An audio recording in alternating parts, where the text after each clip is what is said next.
नमस्कार प्यारे अध्यापकों, क्योंकि आप बच्चे नहीं हो, आप अध्यापक हो। आप कुछ तो बच्चों के पापा है, आप में से कुछ मम्मियाँ भी है। कुछ बच्चे को पास में बिठा के मम्मियाँ देख रही है और पापा तो शायद ही देख रहे होंगे बच्चे को रख के। तो 14 लाख फॉर्म भरे गए हैं और पद जो है वो हो सकता है बढ़ भी जाए। और मोटिवेशन यही है, आपको तो एक पद चाहिए। वो डायलॉग जो बड़े पुराने समय से चला आ रहा है वही आप पे मार रहे हैं। लेकिन सीधी सी बात, ये सबको एक एक पद चाहिए भाई। दो दो पद लेके कोई क्या करेगा? तो आपको भी एक चाहिए, सब 14 लाख को एक एक पद ही चाहिए। तो तैयारी जारी रखो, अभी 60% का जुगाड़ बिठाओ। शायद पढ़ने वाले बच्चे मुश्किल से 1 या 1.5 लाख है, सच्चाई यही है। क्योंकि हम यूट्यूब व्यू के आधार पे अंदाजा लगा लेते हैं कि इस भर्ती का कितना क्या माहौल है। ठीक है, हाँ मेरे ठीक आ रहे हैं, शिक्षण विधियां अच्छी पढ़ रहे हैं बच्चे। और ठीक है, आपके समझ में आनी चाहिए भी। आपका ये जो मोटिवेशन है ना, आप देखते हो तो फिर मन करता है कि यार करवा देते हैं। जब आपकी रुचि नहीं होगी तो फिर हमारी भी नहीं होगी, सीधी सी बात ये है। हम हमारे लिए भी कर रहे हैं और आपके लिए भी कर रहे हैं, दोनों ही बात है। हमारा स्वार्थ ज्यादा होता है कि चलो हम पढ़ाएंगे तो ही तो जिंदा रहेंगे, अध्यापक पढ़ाएगा तो ही तो जिंदा रहेगा, नहीं पढ़ाएगा तो फिर क्या बचेगा। तो शिक्षण विधियां ये थोड़ा सा पार्ट लंबा है, थोड़ा ज्यादा पढ़ना पड़ता है। बातें तो, काम की बातें तो कम मिलती है, लेकिन फिर भी पूरा डिटेल तो करवाना पड़ता है भाई, सीधी सी बात ये है। और अब रीट का ज्यादा समय आपका बचा नहीं है। इस समय में लास्ट बार कोई लेना चाहे कोर्स तो रिकॉर्डेड मात्र 599 में है और लाइव और रिकॉर्डेड 999 में है। ट्रायल रिकॉर्डेड लगभग पूरा हो चुका है, 30% बचा है, तो आप ये भी ले सकते हो। ये इसलिए है कि जैसे किसी बच्चे को साइकोलॉजी के 2 टॉपिक नहीं आते तो वो ज्यादा पचड़े में मत फंसो, उस रिकॉर्डेड में जाओ, वो 2 टॉपिक पढ़ लो बस। किसी को शिक्षण विधि नहीं आती, ये नहीं है कि आप पूरा कोर्स अब पढ़ोगे, नहीं पढ़ सकते। भी वही बात है, 599 में किताब आती है, 599 का कोर्स हो गया आपको। ये सिर्फ आपको ये है कि जो चीज नहीं आ रही है, जैसे सिंधु घाटी समझ में नहीं है तो ओनली सिंधु घाटी पढ़नी है आपको। जैसे गांधी समझ में नहीं है तो सिर्फ गांधी पढ़ना है आपको। ये नहीं है कि पचड़े में अब फंसना है, नहीं। बस ठीक है, कोर्स एक जगह पढ़ा है कि मुझे हिस्ट्री का ये टॉपिक देखना है, कल्चर का ये देखना है, इसका ये देखना है, इसलिए तो भागते चोर की लंगोटी बा। तो ठीक है, 599 ले लिए, या फिर वो लाइव लेना चाहो तो वो ले लो 999 वाला। सर कब तक रहेगा? रख देंगे, आपके मेन एग्जाम तक रख देंगे, सीधी सी बात है। मेन एग्जाम तक रह जाएगा, फिर मेन एग्जाम का दोबारा शुरू करेंगे, बाकी इसमें रह जाएगा आपका मेन एग्जाम तक, क्योंकि लगभग 60% सिलेबस सेम है।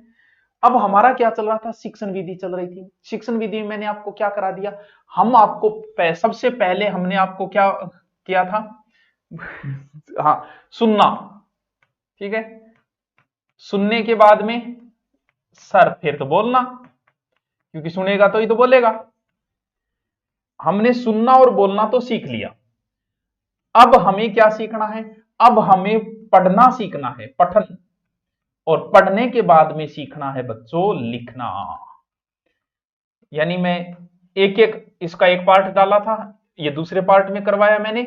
आज मैं आपको ये कराऊंगा, कल इसको कंप्लीट कर दूंगा। थोड़ा सा ज्यादा पढ़ना पड़ता है मुझे, आपसे ज्यादा मुझे पढ़ना पड़ता है, क्योंकि मन ने समझ में आओगे जदी तो मैं थाने समझाऊंगा, मेरे ही कौन समझ में आयो, मैं बांचना शुरू कर दूंगा तो क्या फायदा फिर। पठन या वाचन कौशल, ठीक है। पढ़ना सीखना है, सीखना क्या, सिखाना ही है। भाषा शिक्षण के 4 मूलभूत कौशल बताए, वही जो पीछे जिक्र कर रहे हैं। पठन कौशल का अपना एक अलग ही महत्व है, सबसे इंपॉर्टेंट महत्व है। अंग्रेजी का शब्द है रीडिंग से बना हुआ है, REDING। हिंदी में इसे हम कई बार पठन बोल देते हैं, कई बार वाचन बोल देते हैं। पठन या वाचन, दोनों ही शब्द काम में ले लेते हैं इसको। लेकिन वैसे देखें तो इन दोनों शब्दों में भेद है बस, हे गुरुजनों, इनमें भेद है। वाचन का अर्थ होता है जोर जोर से पढ़ना, जल्दी जल्दी लाग रहे और भी आनंद लेने लाग रहे, अभी पढ़ना वो तो होता है वाचन। पठन का अर्थ होता है मौन होके स्वयं पढ़ने वाला आनंद ले रहा है। कोई उपन्यास पढ़ रहा है, कहानी पढ़ रहा है, कुछ ही पढ़ रहा है, औरों को भी आनंद दिला रहा है तो जोर जोर से वाचन। खुद पढ़ रहा है तो वो हो गया पठन। समझ गए बात को सर, समझ गए। अब पठन और वाचन के मूलभूत कुछ आधार हैं, यानी चाहे पठन कह दो चाहे वाचन कह दो, दो प्रमुख आधार है। एक तो है वाचन मुद्रा, समझना है बस आपको, फिर आप जैसे ही अपनी गाइड में पढ़ोगे आपके सब कुछ समझ में आ जाएगा। एक है वाचन शैली, दो तरीके हो तो वही को, यानी पढ़ने के दो आधार है। वाचन मुद्रा, वाचन मुद्रो जब मैं पढ़ रही हूं, बैठ के पढ़ रहा हूं, खड़ा होके, जैसे भी है कि यहां खड़े हो रही हूं, के सामग्री है मेरे कर पढ़ने की, कौन सा हाथ में किताब पकड़ रखी है, कैंड पकड़ रखी है, और आंखों के हाव भाव क्या है, हाथों की, क्यों अभी आगे बताऊंगा किताब लेने में कितने डिग्री का एंगल बनना चाहिए, ये वो चीजें। 1 मिनट टाबरियो, 1 मिनट, ठीक है। और अंगों का संचालन, ये वो कभी भी अध्यापक को ऐसे करके नहीं बोलना चाहिए, अरे हाथ सागा आना चाहिए, गद्दा ही गद, मी यार भी यार। अच्छे अध्यापक के हाथ ज्यादा हिलेंगे, ध्यान रखना, ठीक है, क्योंकि हाथ पैर हिलना बड़ा जरूरी है, क्योंकि इससे अलग माहौल बनता है। ऐसे खड़े हो गए हैं शिवा में श्रीमान गवर्नमेंट सीनियर सेकेंडरी स्कूल। वाचन शैली, वाचन शैली का अर्थ होता है, हमारा से होता है कि भाव के अनुसार उतार चढ़ाव, कहां धीरे बोलना है, कहां जोर से बोलना है। महाराणा प्रताप ने कहा, तो कहां जोर देना है, कहां धीरे बोलना है, वो भाषा में उतार चढ़ाव हर अध्यापक के होना चाहिए, आपके भी होना चाहिए। आप पढ़ाओ, आप जिससे पढ़ रहे हो उस अध्यापक की शैली भी कभी बराबर नहीं। बराबर होने का मतलब समझ गए, आप जिंदा ही तब तक हो जब तक आपके ऊपर नीचे ग्राफ चल रहा है। जैसे नहीं देखते क्या आप फिल्मों में देखा होगा, ये लाइनें चलती है, उस लाइने की तरफ डॉक्टर देखता है। अब आप समझो वो लाइन की है, जब तक उतार चढ़ाव है तब तक जिंदा हो आप, और सीधी लाइन होने का मतलब सीधे हो आप, गए ऊपर, राम नाम सत डॉक्टर लिखेगा, एम सो सॉरी। तो अध्यापक के भी बोलने में उतार चढ़ाव होना चाहिए, कहां उसे धीरे बोलना है, कहां जोर से बोलना है। अब पढ़ते समय के ध्यान रखनी है, वो चीज क्या बताया, एक वाचन मुद्रा होती है, एक वाचन शैली होती है, क्या क्या ध्यान रखना है। आप बस समझते जाओ, सुनते जाओ, आप तो डबल स्पीड करके सुनते जाओ, ठीक है। पढ़ते समय किन किन चीजों का ध्यान रखना है,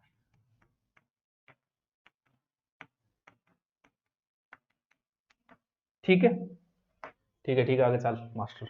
देखो, आपकी आंखें, तेरी आंखें हैं मधुशाला, हाँ, कितने जहां से गए और कितने जाएंगे, कातिल है तुम्हारी निगाहें, हम इन्हें सजा दिलवाएंगे।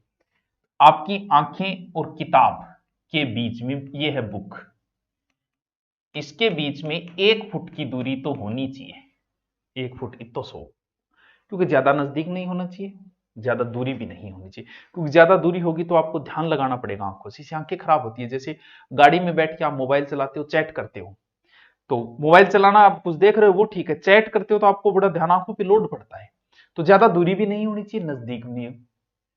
पुस्तक को इस प्रकार पकड़ा जाए कि बाईं ओर से प्रकाश आए, यानी दूरी 1 फुट, प्रकाश किधर से आए, बाईं ओर से।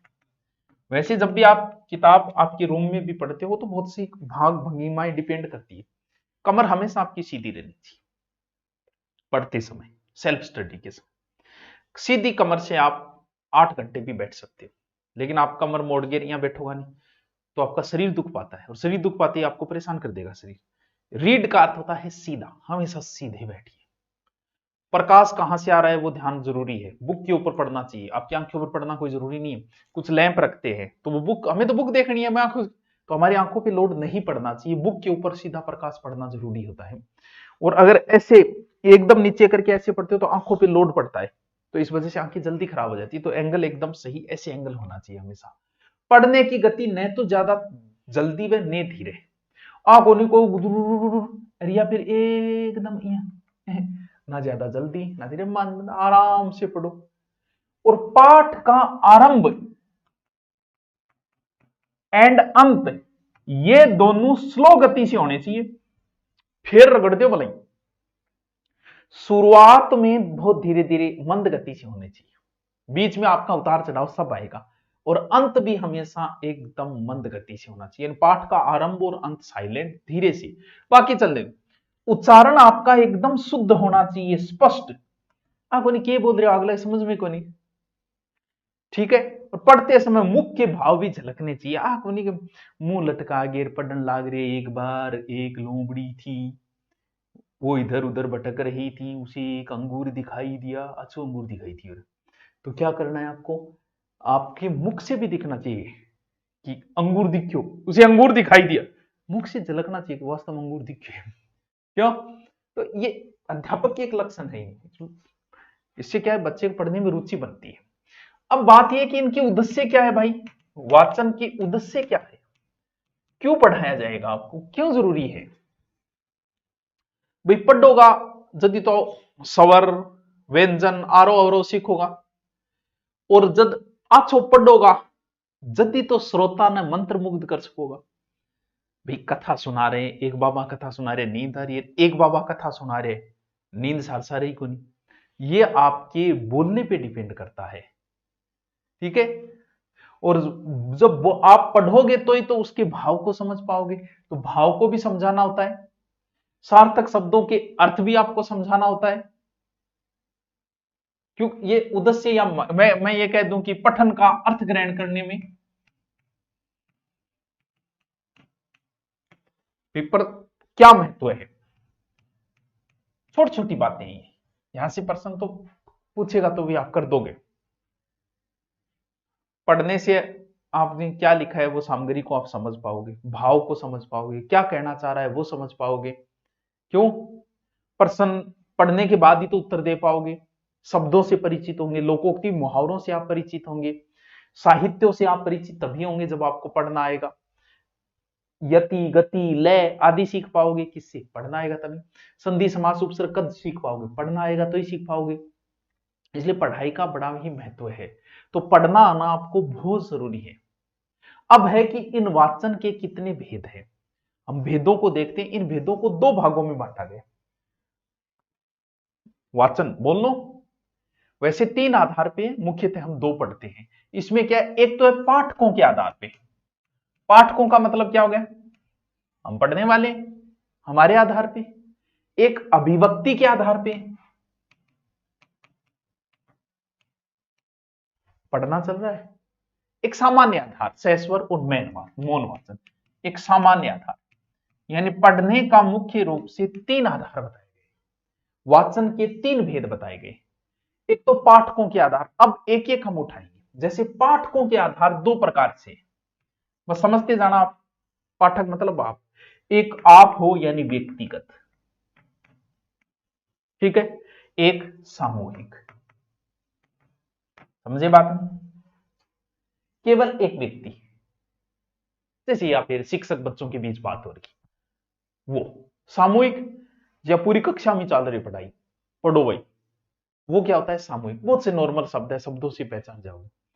अगला है अभिव्यक्ति, यहां से वो कुछ प्रश्न, कुछ टाइप के प्रश्न पुटअप कर सकता है। किसके आधार पे, अभिव्यक्ति के आधार पे। इसमें है एक आदर्श वाचन। देखो आदर्श वाचन की चीज है, आदर्श कौन होता है, सर शिक्षक हमारे आदर्श है, बस। तो शिक्षक द्वारा किया जाने वाला वाचन आदर्श वाचन। अनुकरण वाचन, अनुकरण वाचन यो कौन सो है, शिक्षक का आपको निर्देश देगा और छात्रों द्वारा एक एक करके किया जाने वाला वाचन। खड़े हो, खड़े हो, खड़े हो। बाकी किताब लेर बा लाइन ध्यान रखे, अंग्रेजी में तो बड़ी समस्या आती। यहाँ देखता का ई लाइन पढ़ी तो मेरा आ लाइन बनती आओगी, वो पहले रट्टा मारे रखता। वो एक प्रकार का अनुकरण है, तू चाल तू चाल तू चाल। एक है अनुवाचन, अनुवाचन वो कौन सो है, शिक्षक के उच्चारण के बाद में बिया की बिया शब्द या लाइन छात्र बोलेगा, वो है। शिक्षक जैसा बोल रहा है, वंश देर बाजे करो, टाबर बोला वंश देर बाजे करो, वो है अनुवाचन, या शिक्षक का पीछा करना, अनुकरना। एक वह द्रुत वाचन, द्रुत माने कि वह बहुत ही द्रुत गतियों गया, नाम तो सुने लोग, शीघ्रता से किया जाने वाला, जल्दी जल्दी जल्दी बांचते। ये बताया मैं, ये तो जट बहुत बढ़ गया। पाठकांग आधार पर दो आराम से कर दो। क्या अभिव्यक्ति के आधार पर चार प्रकार है, आदर्श है, अनुकरण है, अनुवाचन है और द्रुत वाचन है। फिर सामान्य आधार पे, ये तो इजी है, सामान्य आधार पे तो आप ही बता दो। सामान्य आधार पे दो है, एक सह स्वर एक मौन, सह स्वर वाचन और एक मौन वाचन। सह स्वर वाचन, मुख से किया जाने वाला वाचन अन्य व्यक्तियों को सुनाई दे जाता है, सह स्वर वाचन है। जो मुंह बकरे हूं वो सह स्वर वाचन है। फिर सह स्वर वाचन का फिर भेद करे, यानी इसके फिर उपवे सहस्वर वाचन, जैसे मैं बोल रहा हूं वो सहस्वर वाचन है। इसमें है एक आदर्श वाचन, जो पहले आया वो सहस्वर वाचन के फिर भेद है। कोई भी टीचर गद्य या पद्य पाठ पढ़ाओ, बी टाइम शिक्षक के द्वारा जो को उतार चढ़ावा हुआ है, आरोह अवरोह, वो वाचन आदर्श वाचन है। शिक्षक पढ़ा रहा है गद्य पद्य, कहीं ऊंचाई नीचे, कहीं कविता जल्दी बोल रहा है, कहीं धीरे बोल रहा है, वो है। अगर गद्य पाठ पढ़ रहे तो एक बार, और पद्य पाठ पढ़ रहे हैं तो 3 बार वाचन होना चाहिए। कविता आपको क्लास में कम से कम 3 बार पढ़ानी चाहिए, गद्य एक बार। वो आदर्श वाचन है। शिक्षक अपने ऐसा, आदर्श कौन है? शिक्षक है। अभी बताया आदर्श शिक्षक है, तो वही वाचन कौन सा? आदर्श वाचन। फिर अनुकरण, दोबारा फिर अनुकरण, अनुकरण वाचन। छात्रों द्वारा खड़े होंगे, एक एक करके वाचन करिए। जैसे कि पहली बात आई, बाई वापस है। 40 मिनट को अगर पीरियड है, 40 मिनट की अगर पाठ योजना है, तो न्यूनतम 5 लेके अधिकतम 8 छात्रा ने आ काम करवाओ थे।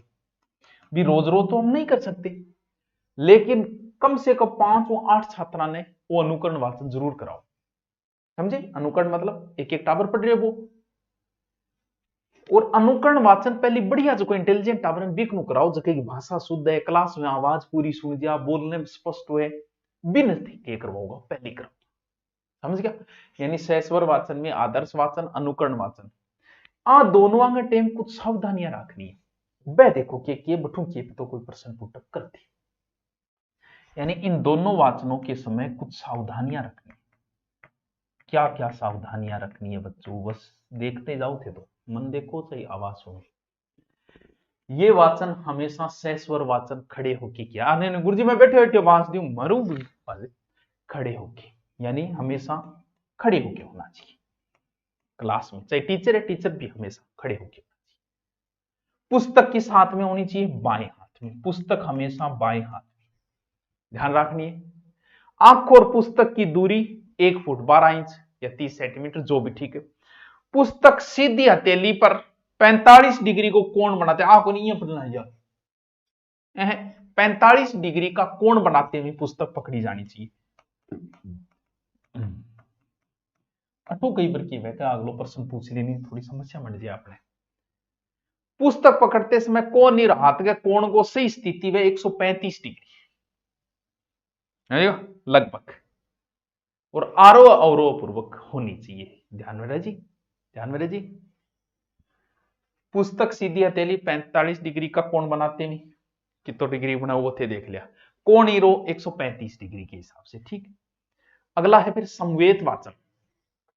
समवेत वाचन के में समवेत को मतलब हुआ सगड़ा, ऑल टू जेड, सारा टावरांगो एक साथ किया जाने वाला समवेत वाचन होता है। ये केवल गद्य में, सॉरी केवल पद्य जो है ना, कविता पाठ में ही करवाया जाता है। कविता एक सागे टावरा, गद्य को एक सागे किए बात तो कविता एक सागे, और गद्य अगर है, क्योंकि पद्य मतलब समझ गया जिसमें पद हो, यानी कविता। कविता तो सागे पढ़वा दे टावरा ने, खूब लड़ी मर्दानी झांसी और से एक सागे हो जाए। लेकिन गद्य, गद्य में ज्यादातर मौन वाचन चलता है। आराम बटोरा कहानी, आगो ने कहानी में रोड़ो मचा देगा। क्यों? क्योंकि कहानी में बच्चा एक साथ नहीं चल सकता। उसने कहा, ये कहा, इसको पकड़ा, लोमड़ी गई, अंगूर चढ़े हैं, जबकि कविता एक साथ पूरी क्लास बोल सकती है। और समवेत वाचन जो है वो प्राथमिक कक्षाओं के लिए बहुत ही बढ़िया चीज है। माध्यमिक कक्षाओं में वैसे इसका कोई स्थान नहीं है। समवेता मतलब एक सागे, एक सागे किसमें? कविता एक सागे बोल दो, चलो एक कविता सुनते एक साथ, ठीक है। गानों भी एक सागे गास कहां है, गानों भी गास कहां, लेकिन गद्य नहीं हो सकता। कहानी एक सागे थोड़ी बोली, सगड़ा टावर थोड़ी बोला कहानी, तो वो हो गया समवेत वाचन, जो छोटी कक्षाओं के लिए उपयोगी है। आ जाओ दूसरों की बताओ, मौन वाचन। मौन व मतलब समझे, हमारे मुनि बाबा है, एक दी बोले वो आपने मौन वाचन किए, फिर परिभाषा देखा नहीं, हमारे मुख से किया जाने वाला वाचन लेकिन हमारे अलावा किसी को ना सुने, वही मौन वाचन है। मैं बोल रही हूं और मन ही सुन रही है, कई गुरुजी तो मैं खुसर फुसर करूं फोन पर रात ने, तो वो भी यहां तो तन्नी सुने, मौन वाचन में तू रख सके। ठीक है, यानी मेरी बात मुझे ही सुनाई दी, किसी और का ना अच्छा आगे सुन रही है बात, चलो कोई बात, फिर मौन वाचन में नहीं रखते, ठीक है। मौन वाचन है वो। अब मौन वाचन में कई चीजें हैं। एक तो गहन अध्ययन के लिए, अभी तो आप नॉर्मल कुछ पढ़ रहे हो, जब आप गहन अध्ययन करना हो किसी चीज को समझते हैं तो बोल बोल के, देख बोलना भी कोई गलत नहीं, कुछ बच्चे बोल बोल के पढ़ते हैं। जब कोई चीज आप बोलते हो तो आपके कानों को सुनाई देती है और सुनी हुई चीज याद रहती है। जैसे बहुत सारे गाने हैं, सबने सुने होंगे, जी हाले मस्ती मकम्बरन जिस बहाले हिजरा बेचारा दिल है। हर गाना आपको परदेसी परदेसी जाना नहीं, हर गाने का दो चार बोल थारे याद है। क्यों? आपने रटे थोड़ी, लिख थोड़ी रखे हैं, वो आपने सुने, सुने तो आपको याद हो गई। बहुत सी शायरियां आपने 5-7 बार सुनी, आपको याद होगी। तो सुनी हुई चीज याद रहती है। जैसे बहुत से बच्चे बोलकर पढ़ते हैं, तो लेकिन उसका नुकसान रहता है कि आप गहन अध्ययन नहीं कर पाते, आपकी बुद्धिक विकास नहीं हो पाता इससे। वो रटा फिक्सिंग पद्धति है, पास वाले को डिस्टर्ब भी करती है। तो मौन वाचन में गहन अध्ययन जो है, मौन पठन की गति अत्यधिक धीमी हो तब गहन अध्ययन में स्पीड स्लो हो जाती है, क्योंकि उसे समझते में आगे बढ़ना पड़ता है। एक होता है द्रुत वाचन। द्रुत वाचन, द्रुत का अर्थ क्या है? तेज, जल्दी जल्दी। सर जल्दी जल्दी क्या पढ़ते? आपने कभी उपन्यास पढ़ा है? इतना मोटा होता है उपन्यास। अब उस उपन्यास में अगर आप धीरे धीरे पढ़ोगे तो उपन्यास कंप्लीट ही नहीं होगा। तो कहानी, उपन्यास, नाटक, एकांकी, ये चीजें पढ़ने के लिए हमें स्पीड चाहिए, और हम स्पीड से इन चीजों को कंप्लीट कर सकते हैं। तो द्रुत वाचन किन में होता है? कहानी पढ़नी हो, उपन्यास पढ़ना हो, ठीक है, कहानी समझ में आती जा रही है, आप आराम से पढ़ो। विहंगलोकन, वो कौन सी पद्धति होगी भी? विहंगलोकन। एक तो सिंहावलोकन, विहंगलोकन। विहंगलोकन जो विहंग पक्षी है, विहंग एक प्रायवाची है पक्षी का, यानी पक्षी की तरह अवलोकन। हमारे द्वारा जो भी ज्ञान अर्जित किया गया विस्तृत करने, जिज्ञासा, मतलब ठीक है रामायण मेरी पढ़ रही है, मैं दोबारा पढ़ना है, सरसरी नजर आऊंगा, हाँ, ये वो चीजें। जैसे किसी धार्मिक ग्रंथ को पढ़ना है, मेरा पहले पढ़ा हुआ है, तो मैं कुछ ऐसे द्रुत गति से कई बार रिपीट, जैसे आप मारते हो, आपको कोई टॉपिक याद है, 1857 की क्रांति याद है, तो आप ऐसे जल्दी जल्दी 1857 की क्रांति, ये नसीराबाद छावनी है, वो छावनी है, वो चीजें समझ गए। सर मौन वाचन कद्दू कक्षा बिया तो आ माना कि तीसरी क्लास चालू कर देना चाहिए, तीसरी क्लास उठाकर क्या मौन वाचन करेगा, मानते हैं, लेकिन वैसे देखें तो छठी क्लास में तो ये शुरू हो ही जाना चाहिए। यहां तो बहुत जरूरी है, यहां तो बल ही देना है मौन वाचन पे, सेल्फ स्टडी पे।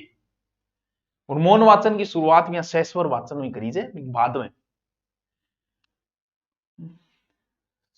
अब बताओ इनकी समस्या इधर, मनोविज्ञान है एक जुड़, अच्छा क्यों जुड़े हो बेरो को नहीं, वो आके कि मौन पठन की शुरुआत जो है वो उच्च माध्यमिक स्तर या उच्च स्तर पर ही की जानी चाहिए। बाकी ये कहते हैं कि तीसरी से कर देना चाहिए, लेकिन छठी में तो करना ही करना है। और मौन वाचन करना बच्चा सीख जाता है और सहस्वर वाचन की आदत को छोड़ देता है, पहले एक साथ फिर मौन वाचन पे आता है, जुड़ कहता है ये। अब बताओ बताओ, अब है वाचन की कुछ विधियां। गुरु जी बहुत लंबो टॉपिक है, नहीं तो हूं कहीं करूं टावरो है, थे बताओ। यानी वाचन कौशल की विधियां, जैसे हमने पहले पढ़ने की उनकी विधियां पढ़ी थी, अब वाचन कौशल की भी बच्चों विधियां हैं, कौशल की विधियां। अब जैसे ही आप गाइड में इन टॉपिक को पढ़ोगे आपके आराम से समझ में आ जाएगी। फिर एक तो है शब्द के आधार पर, शब्द स्तर के आधार पर वाचन पढ़ना, ठीक है। एक है अर्थ ग्रहण के आधार पे, दो प्रकार है इनका। देखो पहले हम देखते हैं कि शब्द तत्व के आधार पे कौन कौन सी। एक तो है वर्णबोध, नाम आप देखोगे तो नाम से लगभग अर्थ निकल जाता है बाहर। अक्षर बोध या उच्चारण, इसका मतलब यह है, पहले छात्रों को वर्णों का ज्ञान कराया जाता है। वर्णों में भी पहले क्या पढ़ाया जाता है? स्वर। अगर आपको याद हो तो पहले ए आ सीखा था हमने, उसके बाद में क का सीखा था। तो पहले वर्णों का ज्ञान दो बच्चों को, वर्णबोध होना चाहिए। वर्णों में पहले किसका होना चाहिए? स्वरों का होना चाहिए। दूसरी है ध्वनि साम्य विधि।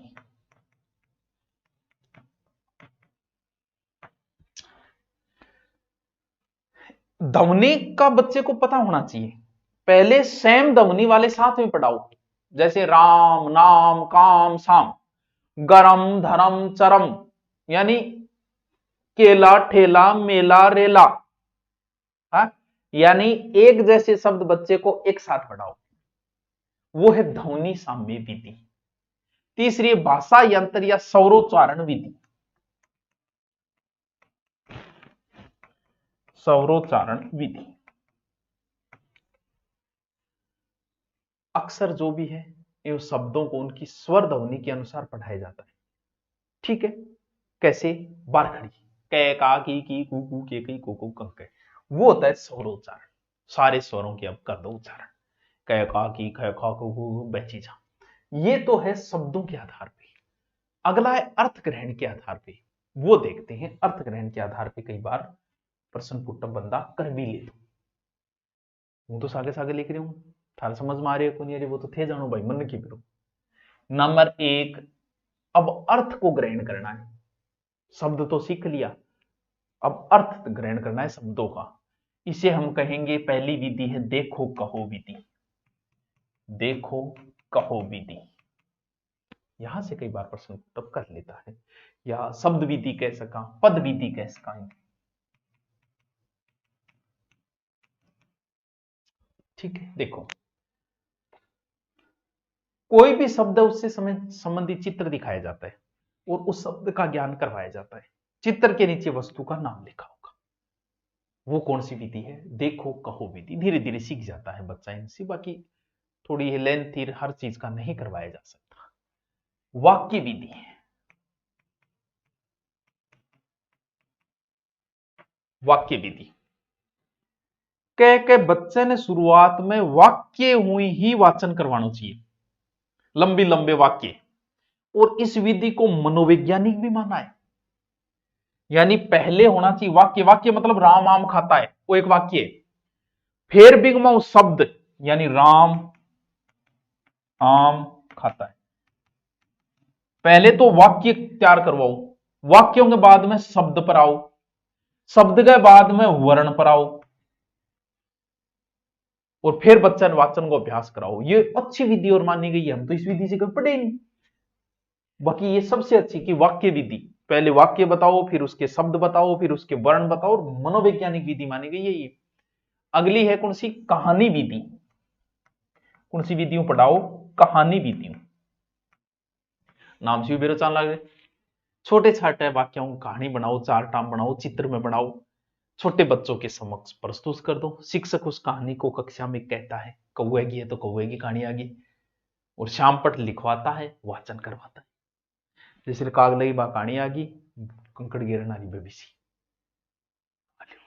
ठीक है जी गुरु जी, ठीक ठाक तो है, पर बट वास्तव में टॉपिक ठाडो हो तुम तो। एक है अनुकरण विधि। ये वैसे तो देख और कहो विधि का ही विस्तृत रूप है, स्वरूप है। अध्यापक एक एक शब्द जो है वो बालकों के सम्मुख कहता है और छात्र उसे दूर आते जाते हैं। अनुकरण का मतलब होता है नकल करना, पीछा करना। एक है संपर्क विधि। संपर्क करियो मारिया मोंटेसरी, नाम पहले आइडो है मोंटेसरी। ये विधि इसी ने दी थी, प्रचारणी करियो। पहले बालकों को चित्र वस्तु आदि दिखाई, परिचित कराई जाए, उनकी वस्तुओं को फिर कार्ड रखे जाते हैं, फिर कार्डों को आपस में मिला दिया जाता है, फिर बच्चे से कहा जाता है कि आन मिलान कर।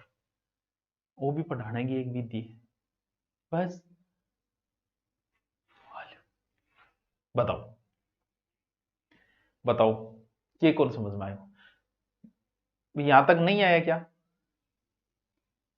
बताओ। अच्छा बताओगा कि यहाँ तो रिकॉर्डेड है। सामूहिक वाचन में दो ज्यादा सदस्य, 13-14 वर्ष की बालक में आप सामूहिक वाचन बालकों के लिए किया जा सकता है। मौन वाचन से फायदा क्या है अगर पता है? चुपचाप हम बिना आवाज पढ़ लेते हैं, हमारी सेल्फ स्टडी का विकास होता है। महत्व क्या है मौन वाचन का? थकान नहीं होती मौन वाचन में। आप बोलोगे तो इससे एनर्जी लगती है बच्चों, बोल बोल के पढ़ने वाला को भूख भी ज्यादा लगती है, उसके पास में चिप्स है। तो मौन वाचन से आपको थकान नहीं आती, क्योंकि शरीर को वैसे काम नहीं करना पड़ता, सिर्फ दिमाग को काम करना पड़ता है। बोलो, अब मैं बोल रहा हूं तो थकान आएगी भैया, मैं कितनी देर बोल पाऊंगा। और मौन वाचन से नेत्र और मस्तिष्क एक्टिव रहता है, थकान कम आती है, और आप समय पे एकाग्रचित होकर पढ़ सकते हो। और बीच के टेम अवकाश को सदुपयोग ले इसको, समय की बहुत बचत है मौन वाचन, अनुशासन पनपता है मौन वाचन से, चिंतन करने की शक्ति बढ़ती है मौन वाचन से, और सेल्फ स्टडी में आपकी रुचि पैदा होती है किससे? मौन वाचन से। तो मौन वाचन इज बेस्ट वाचन, समझ गए आपके लिए। अब बताओ, एक और बच्चे टावरो पंगो ले तो लियो, मैं शिक्षण विधि पढ़ू करा लूंगा, ठीक है, जरा सा साथ तुम दो, फिर देखो। चलो, थैंक यू, बता देना कैसा लगा।